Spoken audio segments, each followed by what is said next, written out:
ओम नमः शिवाय. हर हर महादेव. भगवान भोलेनाथांच्या कृपेने तुमच्या सर्व इच्छा मनोकामना पूर्ण हो. आज मी तुम्हाला शिवलीलामृतमधील 11वा अध्याय सांगणार आहे.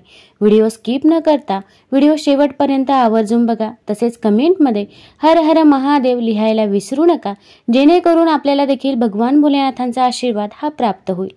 श्री गणेशाय नमः. नित्य शिवभक्ती, शिवपूजा, शिवलीलामृत श्रवण करण्यात ज्यांना आनंद वाटतो ते नर धन्य आहेत. सूत म्हणतात, रुद्राक्ष भस्म धारण करणाऱ्याचे पुण्य अपार असते.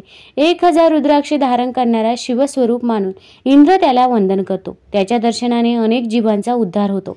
2 दंडात 16 शिखेमध्ये एक अशी रुद्राक्षे बांधून त्यावरून केलेले स्नान त्रिवेणी स्नाना इतके फलदायी होते. मनगटात 12 गळ्यात 108 रुद्राक्षाची माळ धारण केल्यामुळे लक्ष्मी प्रसन्न होते. एकमुखी रुद्राक्ष विशेष फलदायी. त्याप्रमाणे 5, 6, 8 चौथ्या मुखाचे रुद्राक्षावर शिवमंत्राचा जप केल्याने ते पुण्यकारक होतात. रुद्राक्ष शिवपूजन केल्याचा प्रभाव किती असतो या संबंधीची कथा. एका काश्मीर देशात भद्रसेन नावाचा पुण्यात्मा न्यायी राजा होता. त्याचा प्रधान ज्ञानी, नीतिवान, प्रजाहितदक्ष होता.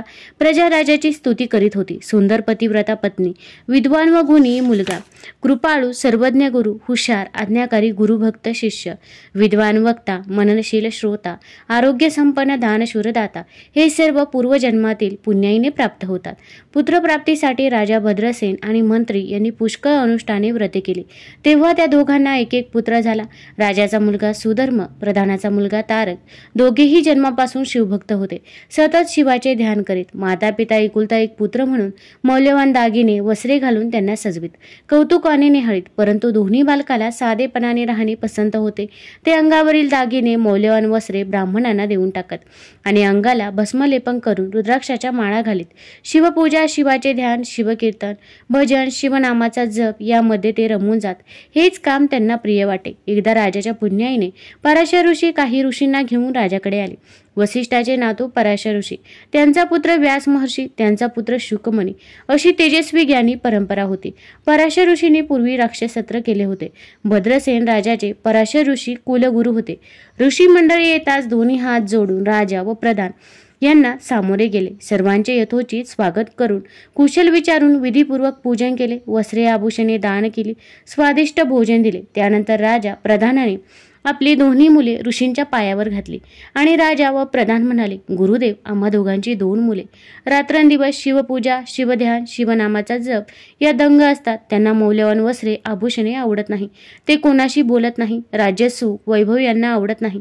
यांचे आचरण पाहून आम्हाला यांची काळजी वाटते की पुढे हे तरुण झाल्यावर राज्यकारभाराची सूत्रे कशी सांभाळतील. मुलांना आशीर्वाद देत त्यांच्या तेजस्वी मुखांकडे पाहून पराशर ऋषींना आनंद वाटला. ते म्हणाले, हे दोघे शिवभक्त का झाले या संबंधीची कथा मी तुम्हाला सांगतो. काश्मीर देशातील नंदीग्राम नावाच्या शहरात महानंदा नावाची वेश्या होती. ती अत्यंत धनवान, सर्व प्रकारची वैभव सत्ता तिच्याजवळ होती. तिच्या अप्रतिम गायन कलेमुळे, नृत्यातील प्रावीण्यामुळे शहरातील उच्च श्रीमंत व्यापारी, अधिकारी तिच्याकडे येत. परंतु ती आपल्या व्यवसायातही पतिव्रता होती. ज्या दिवशी एका पुरुषाबरोबर संबंध ठेवला जात असे त्या दिवशी अन्य पुरुषाला ती भेटत नसे, मग तो कितीही धनवान असो. याशिवाय ती परम शिवभक्त होती. सोमवार, प्रदोष, शिवरात्रीचे व्रत नियमितपणे करी. 1 लक्ष बेलपत्र शिवपिंडीवर अर्पण करून पूजा करत असे. अन्नछत्रही तिने चालवले. उदार आणि वृत्तीने ती दानी होती. श्रावणात 1 कोटी शिवलिंगे तयार करून त्याची पूजा ब्राह्मणाकडून करून घे. त्यांना दानदक्षिणा दे. तिने आपल्या घरी 1 कुत्रा आणि 1 माकड पाळले होते. तिच्या नृत्यशाळेत त्यांना बांधून ठेवले होते. कौतुकाने त्यांच्या अंगाला भस्म लावी. त्यांच्या गळ्यात रुद्राक्षाच्या माळा घालीत असे. आपल्या प्रसन्नतेसाठी तिने त्यांनाही शिवभजनाच्या तालावर नाच करायला शिकवले. ती नाचू लागली की ते दोघेही नाचत. तेथे शिवपूजा, शिवकीर्तन, गायन होत असे. महानंदेच्या संगतीने त्यांना शिवभक्ती घडत असे. नृत्यशाळेतच तिचे छोटेसे शिवमंदिर होते. एकदा तिची भक्ती परीक्षा करण्याकरता शिवाने व्यापाऱ्याचे रूप घेतले व ते महानंदेकडे आले. शिवाचे पुरुषी लावण्य पाहून ती तन्मय झाली.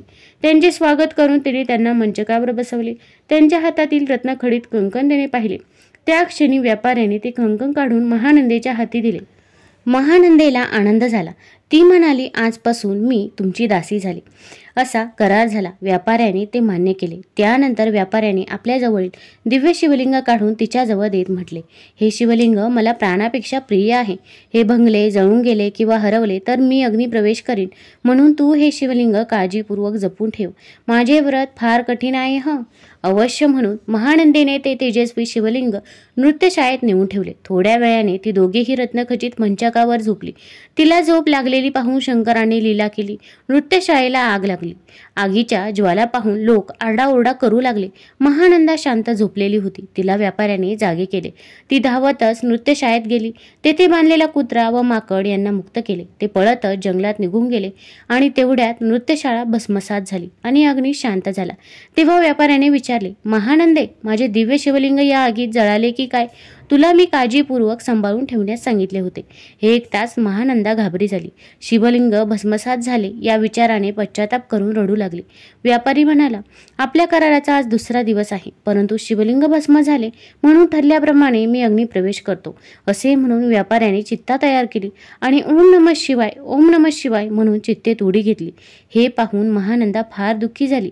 तिने ब्राह्मणाला बोलावून आपली संपत्ती, महाल सर्वांचे दान केले. त्यानंतर तिने स्नान केले, अंगाला भस्म लावले, रुद्राक्ष धारण केले, शिवाचे ध्यान केले आणि त्याच अग्निकुंडात हर हर शिव शिव, हर हर शिव शिव म्हणून उडी टाकली. त्या क्षणी उदय चलावरून सूर्य प्रकट व्हावा तसे भगवान श्री शंकर प्रकट झाले. त्यांनी वरचेवर चेंडू झेललेला त्या सहजपणे महानंदेला वरचेवर उचलले.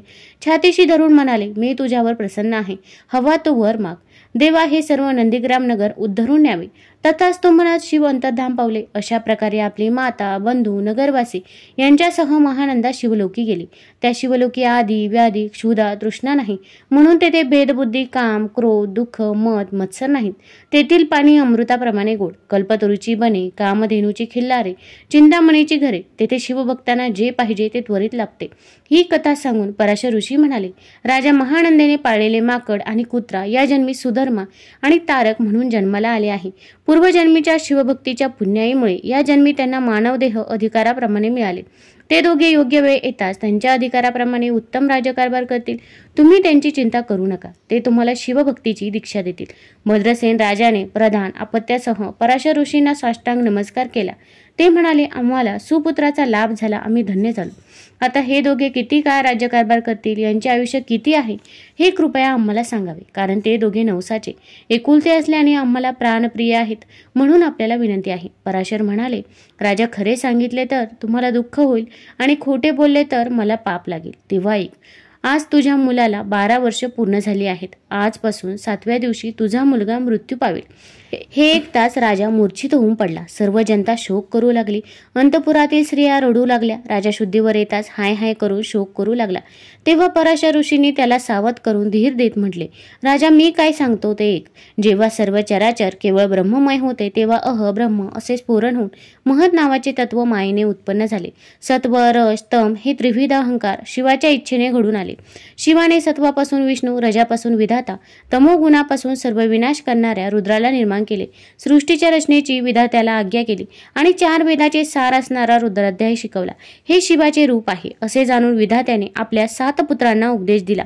रुद्राध्यायाच्या अनुष्ठानाने आयुष्य वाढते, म्हणून हे राजा भद्रसेना, तू रुद्राची आवर्तने कर, शिवाला अभिषेक कर. याच्या प्रभावाने तुझ्या पुत्रावरील मृत्यूचे संकट दूर होईल आणि तो चिरंजीर होईल. 100 घट आणून त्यात गंगेचे पाणी भर, त्यावर आम्रवृक्षाची पाने ठेव. रुद्रपठण करून ते पाणी मंत्रून तुझ्या मुलाच्या अंगावर शिंपड. अशा प्रकारे रोज 10,000 वेळा असे 7 दिवस जलसिंचन करावे, तर तुझा मुलगा वाचेल. पराशर ऋषींनी अशा प्रकारे राजाला त्याच्या मुलाला मृत्यू संकटातून वाचवण्याचा उपाय सांगितला. राजाला समाधान वाटले. त्याने भक्तिभावाने ऋषींना नमस्कार केला व म्हणाला, हे महात्मन, आपणच हे सर्व अनुष्ठान करावे, कारण आपण सर्व ऋषींमध्ये श्रेष्ठ मुरबी आहात. मी सर्व तयारी करतो. त्यानंतर पराशर ऋषींनी अत्यंत विरक्त, सुशील, क्षुभलक्षणयुक्त असे 1000 ब्राह्मण बोलवले. 1000 मातीचे घट गंगाजलाने भरले. त्यावर आम्रपल्लव ठेवले. दिव्य अनुष्ठान मांडले. रुद्राचा घोषाचा प्रारंभ झाला. 6 दिवस झाले. 7व्या दिवशी सूर्य मध्यान्ही आला तेव्हा राजपुत्राचा मृत्यू समय जवळ आला आणि राजपुत्र मूर्छित होऊन पडला. थोडा वेळ त्याची हालचाल बंद पडली. हे पाहून राजा चिंतित झाला. पराशर ऋषीने राजाला धीर दिला. ब्राह्मण राजपुत्राच्या देहावर अभिमंत्रित केलेले पाणी शिंपडीत होता. त्या जलाच्या प्रभावाने राजपुत्र सावध झाला, उठून बसला. राजाला आनंद झाला. उपस्थित असलेले सर्वजणही प्रसन्न झाले. पराशर म्हणाले, तू बेशुद्ध अवस्थेत काय अनुभव घेतला ते सांग. तेव्हा राजपुत्र म्हणाला, गुरुदेव, एक भयंकर दिसणारा काळ पुरुष मला घेऊन चालला होता. त्याचे लाल भडक डोळे, तसेच भाळावर शेंदूर, वाढलेली दाढी, काळा भिन्न होता. त्याच वेळी 4 तेजस्वी पुरुष आले. त्यांनी त्या काळ पुरुषाच्या हातून मला मुक्त केले आणि त्याला मारीत मारीत ते घेऊन गेले. मुलाने सांगितलेला अनुभव ऐकताच राजाच्या अंगावर आनंदाचे रोमांच दाटून आले. ईश्वराच्या नावाचा त्याने जय जयकार केला. पराशर ऋषींसह सर्व ब्राह्मणांना नमस्कार घातला. सर्वत्र मंगलवाद्याचा गजर सुरू झाला. आकाशातून देवतांनी पुष्पवृष्टी केली. या प्रसन्नपूर्वक वातावरणात ब्राह्मणांनी मंत्रजप करून हवन प्रारंभ केला आणि हवन पूर्ण करून अनुष्ठानाची समाप्ती केली. आमंत्रित ब्राह्मणांना सुग्रास भोजन देऊन इच्छेप्रमाणे दान दक्षिणा दिली. ब्राह्मणांनी राजाला शुभ आशीर्वाद दिला. त्यावेळी नारद तेथे अचानक प्रकट झाले. नारद, वाल्मिकी, व्यास ध्रुवाचे गुरु असल्याने त्रिभुवनाला वंद्य आहेत. 14 विद्या 64 कला त्यांना पूर्ण अवगत असतात. इंद्रादिक देवतांना सुद्धा त्यांचे आदरयुक्त भय वाटते. नारदाला पाहताच यज्ञातील अग्नी मूर्तिमंत प्रकट झाला. सर्व ऋषी आणि राजपरिवार राजा यांनी धावत जाऊन नारदाचे स्वागत केले.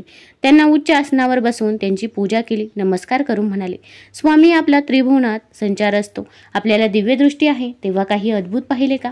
नारद म्हणाले, मी इकडे येत असताना मार्गावर 4 शिवदूत मला भेटले. त्यात वीरभद्रही होता.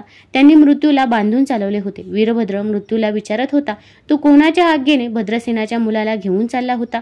त्याला 10,000 वर्ष आयुष्य आहे. राजा, तू रुद्रानुष्ठान केल्यामुळे तुझ्या मुलाचे मृत्यूचे संकट टळले. राजाने नारदाला नमस्कार केला. नारद अंतर्धान पावले. त्यानंतर राजाने रुद्राचे सहस्रवर्तन केले.